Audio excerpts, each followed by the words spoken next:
आपका हार्दिक स्वागत है हमारे YouTube चैनल पर। हमारे चैनल का उद्देश्य एक पूर्णतः शिक्षात्मक और आध्यात्मिक सामग्री को जनमानस के बीच फैलाना है। हम इस चैनल के माध्यम से लोगों को ज्ञान और चेतना में सुधार करने के लिए जागरूक करने का प्रयास करते हैं।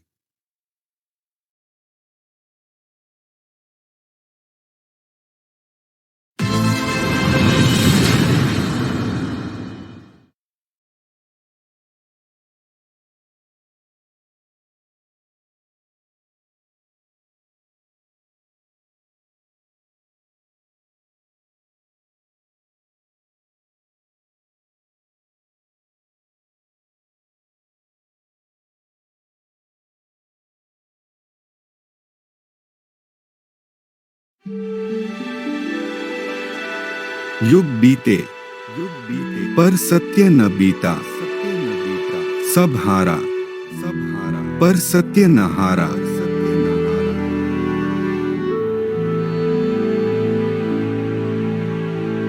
राजा जनक जी के सवाल और महर्षि अष्टावक्र के जवाब।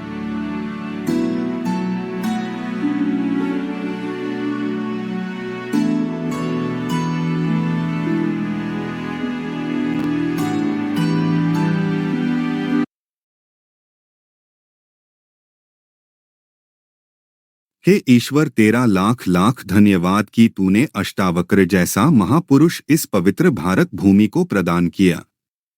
महर्षि अष्टावक्र को और उनके अष्टावक्र गीता को मेरा कोटि कोटि प्रणाम।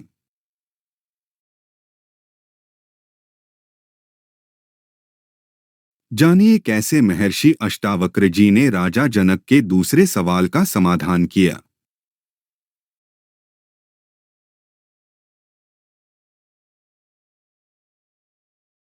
एक समय मिथिलाधीश राजा जनक के मन में जिज्ञासा उत्पन्न हुई कि इस असार संसार के बंधन से किस प्रकार मुक्ति होगी, और उन्होंने सोचा कि किसी गुरु के पास जाना चाहिए। इसी समय उनको महर्षि अष्टावक्र जी मिले।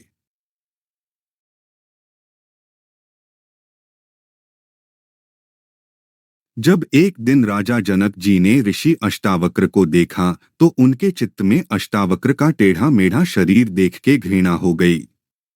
ये देख के अष्टावक्र जी उनको कहते हैं कि हे राजन, जैसे मंदिर या मकान टेढ़ा होने से आकाश टेढ़ा नहीं होता, क्योंकि आकाश का मंदिर या मकान से कोई संबंध नहीं है। आकाश निराकार है और मकान या मंदिर ये साकार है। ऐसे ही ये शरीर साकार है और आत्मा निराकार है। ये शरीर टेढ़ा है, लेकिन इसके अंदर की स्थिर आत्मा टेढ़ी नहीं है। नदी टेढ़ी होती है, लेकिन उसका जल टेढ़ा नहीं है। गन्ना टेढ़ा है, लेकिन उसका रस टेढ़ा नहीं होता। इसीलिए जो आत्मदृष्टि से देखेगा वो सही में ज्ञानवान होगा, और जो चर्म दृष्टि से देखेगा वो अज्ञानी होगा। इसीलिए यहाँ दृष्टि का फर्क है। हे राजन, आप आत्मदृष्टि को ग्रहण करो तो आपकी चर्म दृष्टि समाप्त हो जाएंगी।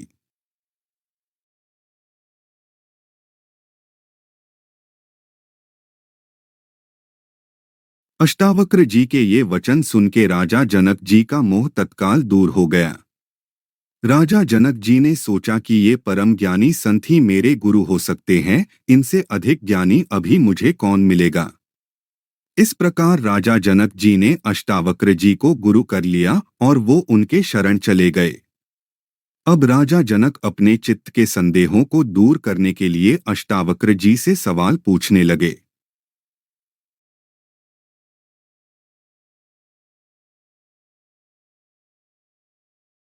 अष्टावक्र ने कहा, महाराज, सिंहासन पर बैठे बैठे ईश्वर के दर्शन नहीं किए जा सकते।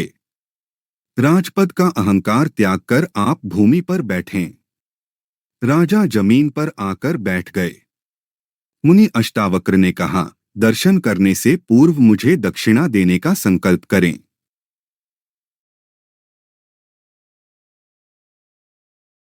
जनक जी अष्टावक्र को प्रश्न पूछते हैं कि हे प्रभु, ज्ञान का स्वरूप क्या है। अष्टावक्र जी बोले, हे राजन, अनंत काल से पुरुष ने देह को ही आत्मा माना है और इससे वह जन्म मरण के चक्र से छूट नहीं पाता। यही उसका अज्ञान है और इस अज्ञान की निवृत्ति आत्मज्ञान से ही होगी।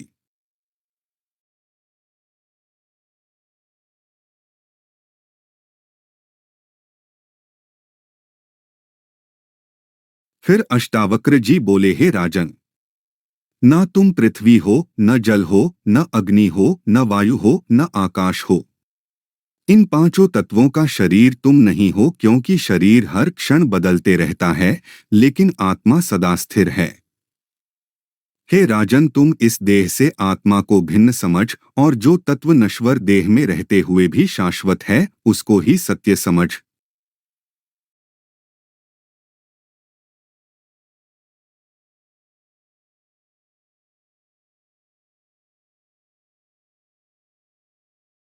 फिर अष्टावक्र जी बोले, हे राजन, अभी आप मुक्ति का स्वरूप और उसके उपाय जानिए। जब आप अपनी आत्मा को अपनी चित्त में स्थिर करेंगे, तभी असली शांति और सुख मिलेगा। पुरुष कहता है कि ये मेरा शरीर है, ये मेरे इंद्रियां है, लेकिन इंद्रिय से भिन्न जो आत्मा है, उसका आपको साक्षी बनना पड़ेगा।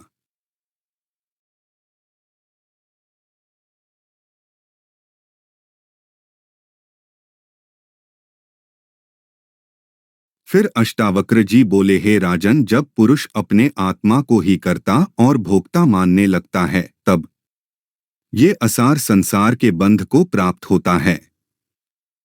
जब आत्मज्ञान करके हम अपने को अकर्ता, शुद्ध और अभोक्ता मानेंगे, तभी वो असली मुक्ति होगी।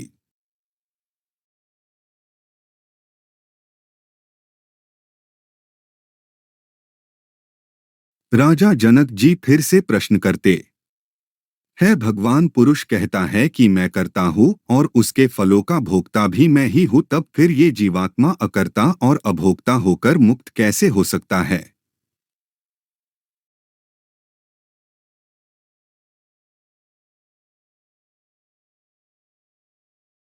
अष्टावक्र जी कहते हैं कि हे राजन, ये आकाश सर्वत्र व्याप्त है, उसका भेद नहीं किया जा सकता। वैसे ही आत्मा का भी भेद नहीं है, वह सर्वत्र व्यापक है। जो भेद हम देखते हैं वो वास्तविक में है ही नहीं।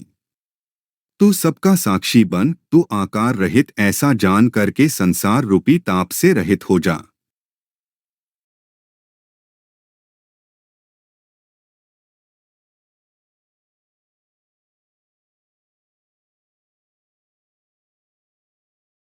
अष्टावक्र जी कहते हैं कि हे राजन, जैसे सूर्य में तीनों कालों में तम नहीं है, वैसे ही तू स्वयं प्रकाश और समस्त जगत का दृष्टा है। और तू अगर ऐसा नहीं जानता है तो अभी भी बंधन में है।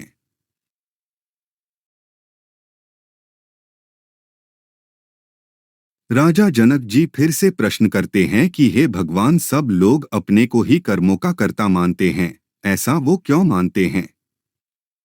अष्टावक्र जी कहते हैं कि हे राजन, जो मूर्ख है, अज्ञानी है, उनको सदा लगता है कि मैं ही करता हूँ, ये उनका अहंकार है। और ये विषधारी अहंकार रूपी सर्प उनको पकड़े हुए है। तो हे राजन, तू देश, काल और वस्तु से रहित है, ऐसा तू निश्चय कर ले।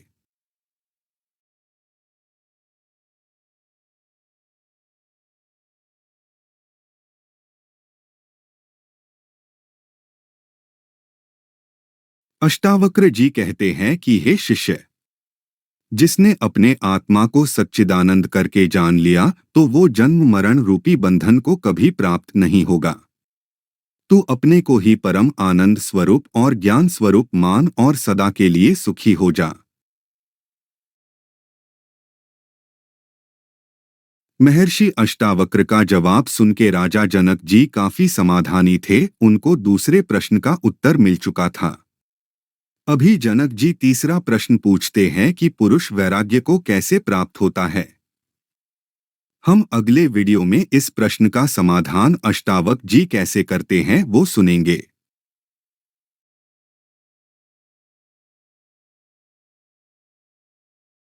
अगर आपको यह चैनल पसंद आया हो तो कृपया इसे सब्सक्राइब करें, शेयर करें और कमेंट करना ना भूलें। धन्यवाद।